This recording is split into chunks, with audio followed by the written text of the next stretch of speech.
Kumusta mga fur parents? Naghahanap ka ba ng mga quality na daily supply o needs ng mga fur babies nyo? Kami nang bahala sa inyo dahil nandito na ang Daddy's Pet para sa mga fur babies nyo.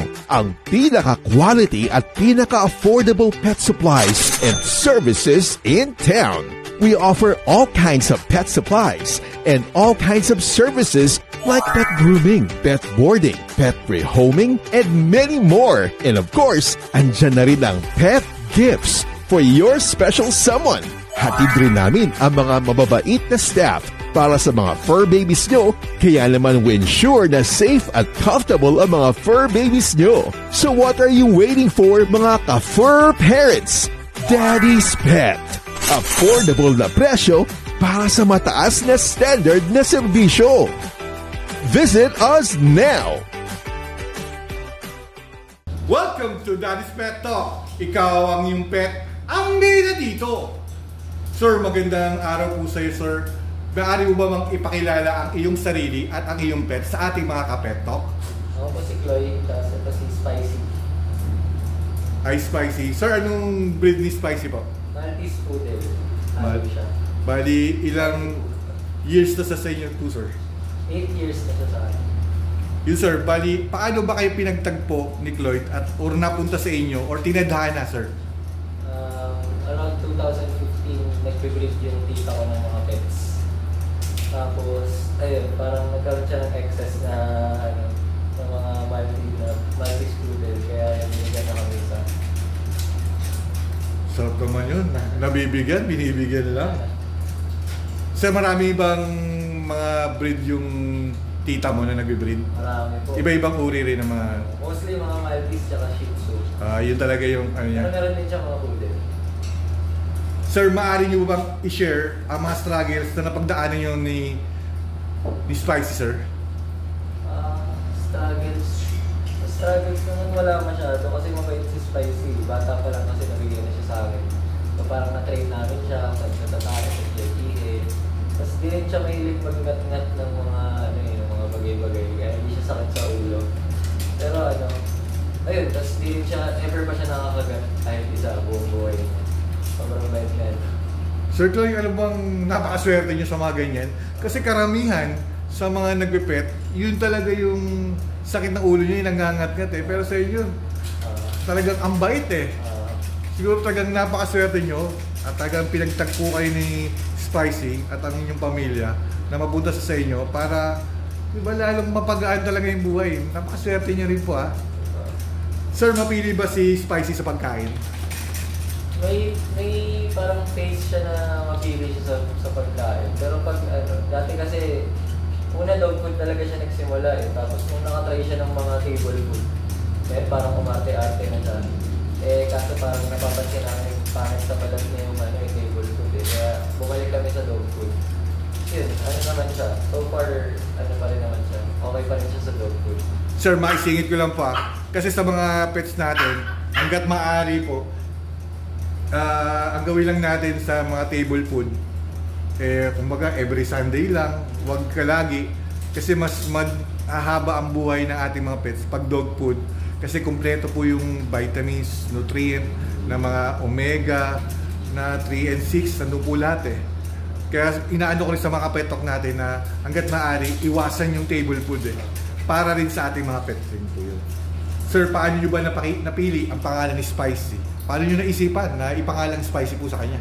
Si Mama kasi pareho kami ni Mama, hindi kami talaga mahilig sa maanghang eh. Galit kami sa maanghang eh. Kaya sabi niya, sige parang pagkagusto man lang ako sa maanghang, pangalan natin siya Spicy. Kaya ngayon love niya na Spicy, pero hindi ka lang pagkain. Okay na yun, sir. Mas love na love siguro kayo ni Spicy, ang inyong pet. Sir, paano nyo ba binabudget ang pera nyo pagdating sa mga pangangailangan ni Spicy po, sir? Kasi kami nagtutulungan kami ni Kuya at ni Mama sa mga dog food niya, gano'n. Well, si Spicy kasi in regards sa health niya, hindi naman siya sakitin talaga everything. So, yun, yung mga gastos lang namin sa kanya, mga laruan, gano'n, yung dog food niya. Minsan, kunyari, sa isang buwan sa sweldo ako, sabihin ko, ako muna bibili ng dog food, ganyan. Minsan naman si Kuya, pero pag may mga kailangan siya, mga laruan, mga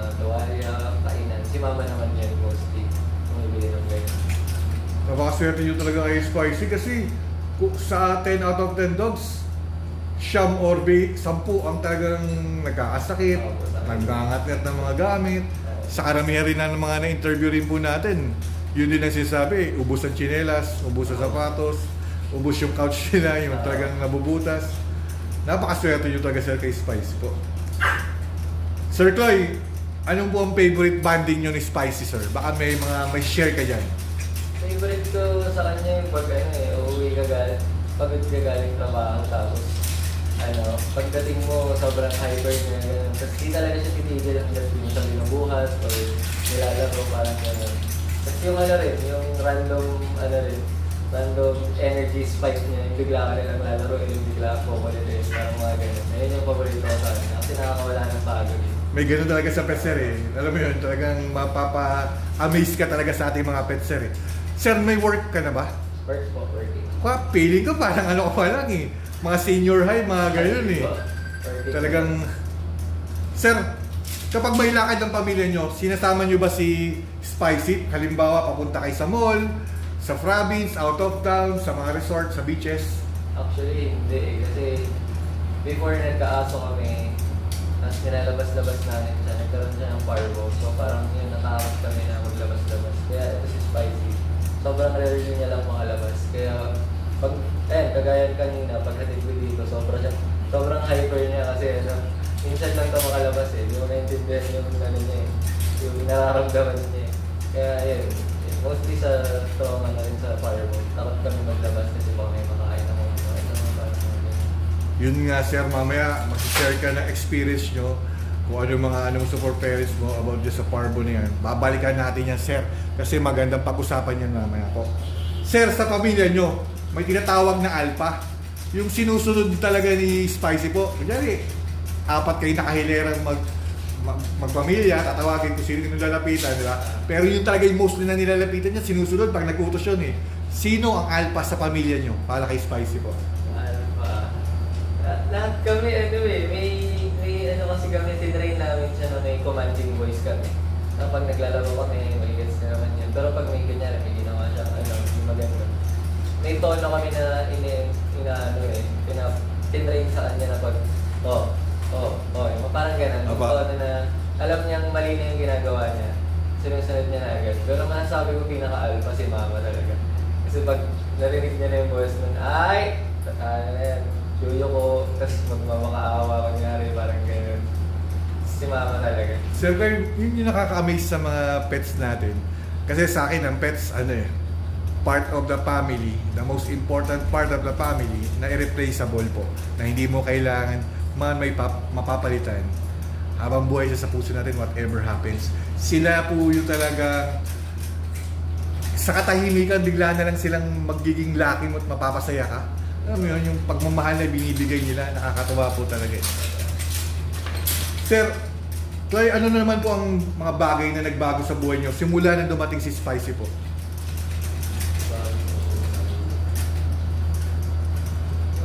Tulad yung kanina kinuwento mo, sir, yung pag galing ka sa work, di ba? Yun siguro, di lang naman si Spicy, pero sa lahat din siguro ng pet owners.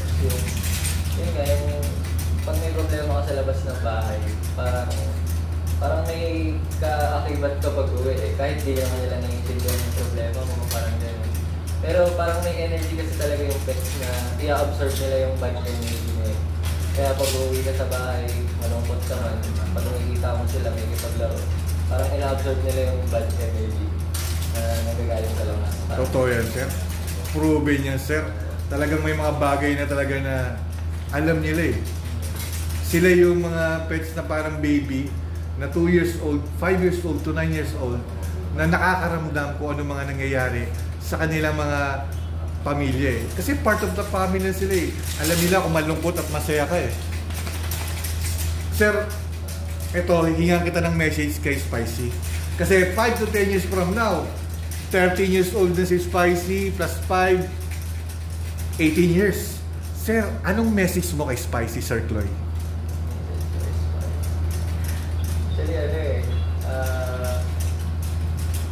Actually, nung pa lang siya, nung 5 years old pa lang siya, naisip ko na lagi kasi tansya, mostly sa mga aso, di ba parang 15 years yung lifespan. Yes, sir.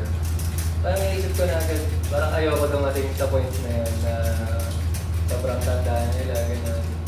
Kaya, wala, kung may message mo na ako sa kanya, siguro thank you sa lahat ng, sa lahat ng, kalungkutan na tinanggal niya sa akin, kahit di siya aware dun, parang Na-absorb niya, no? bad energy na absorb niya, yung mga oras na napasaya na kami, gano'n. Ayun, sana, masaya rin siya sa amin for her whole life, na nabigay namin lahat ng gusto niya, makapagpasaya na lang, parang gano'n. Wala, sobrang thankful lang. Sir, sa message mo yan, kasama mo ako dyan na magdadasal. Siyempre lahat ng mga na-interview ko, kahit hindi ko na-interview pa, pinagdarasal ko na 20 years up, kahit alam mong hinang-hina na lumalaban pa rin yung pet mo. Pag nakita nilang nandyan ka para sa kanila, lalaban na talaban yan eh. Alam mo naman yan, hindi bibigay yan kasi sa sobrang pagmamahal niyan, 10 times yung pagmamahal mo, sir, 10 times na binabalik ng mga pets natin. Siguro na spicy, tignan mo naman, oh, cool na cool pa sa'yo, sir, eh. Sir, ito naman po, nag-message ka, ano man may promise mo kay Spicy, sir? Promise ko kay Spicy sa mga, for the rest of her life, halagaan namin siya, mas mamahalin namin siya, lalo pag tanda niya na may mga hindi siya kayang gawin, gano'n. Yung saya na binigay niya sa amin, ibabalik din namin sa kanya for the rest of her life. Sir Chloe, nung dumating sa'yo si Spicy, ilang taong ka niyon? Around 15 to 16. 15 to 16 years old. Naalagaan mo na agad siya niyon? Nung pagdating niya? Oo. Tinan mo? Tinatrain agad kami ni mama na pakainin, painumin ng gatas, mga ganyan. Kaya Sir Chloe, kaya ganyan ka magsalita.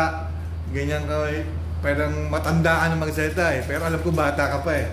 Alam mo yung na-experience mo kasi, yung naparbo yung dati nyo, tapos yung kay Chloe, talagang na-adapt mo na hindi na pwedeng mangyari yung mga ganung bagay, sir. Kaya napakaswerte talaga sa inyo ni Spicy, sir. Lalo na sa Sir Chloe, napakaswerte niya sa'yo. Sir, eto sir, para sa mga poor parents natin na mga baguhan or mag-aalaga pa lang ng mga pets para maging part of the family na. Anong gusto mong i-advise sa ating mga kapeto na gustong mag-alaga ng mga pets? Advice ko lang, yung, para hindi siya maging sakit sa ulo sa inyo. Well, kasi hindi naman talaga dapat. Bata pa lang, train nyo na lahat ng mga kailangan nyo. Lalo yung pag-ihig sa pagkain, kung saan siya dapat tumain, umihig. And then yun din, yung sa pagkain din, kasi may mga sakit na dala yun pag kung ano yung pinapakain. Yun din, mag-dog food, ganyan, yung mga tamang pagkain, tamang pagligo, ganyan. Ayun, tapos, syempre, wag nyo rin i-neglect. Lalo kasi pag may mga pag matagal na yung pet, parang napapabayaan na lang na okay na yan, nandiyan lang naman siya. Parang gano'n. Ayun, halagaan nyo pa rin. Pero pag nawala, iyak-iyak, di ba? Dapat habang nandyan, talagang buhos na sir eh. Di ba? Sir, ako, nagpapasalamat ako sa'yo dahil siyempre walking ka lang naman. Igugurum ko yan mamaya si Spicy po na pumayag ka na ma-interview ko sir. Ako yung nagpapasalamat at ako yung na-amaze sa'yo sa murang edad mo, 15 anyos, nakaatang na agad sa'yo na bigyan, napabahayin ang buhay ni Spicy po sir. Ramdam ko yung responsibility mo na binibigay kay Spicy sir, talagang na-appreciate niya, lalo na nakasmile niya, no?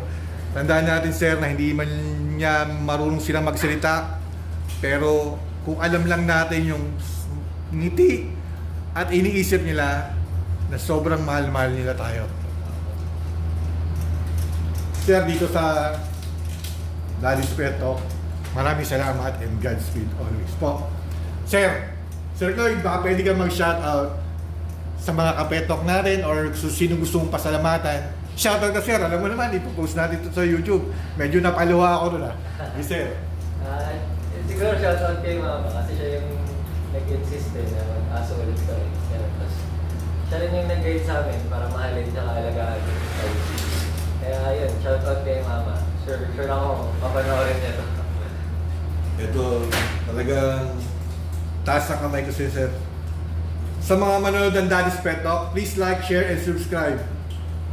Kung nagustuhan nyo yung interview natin kay Spicy, baka kayo naman po ang susunod na interview natin dito sa Daddy's Pet Talk. Sir, dito sa Daddy's Pet, kahit hindi ka naman magpag-groom, magpa-pet boarding, bumili ng mga pet accessories, pet dog food, cat food, pag-willing kang ipagmalaki ang iyong pet, sir, welcome ka rito, sir. I-interview ka agad, i-video natin yan, ipopost natin dito sa YouTube channel natin, sir.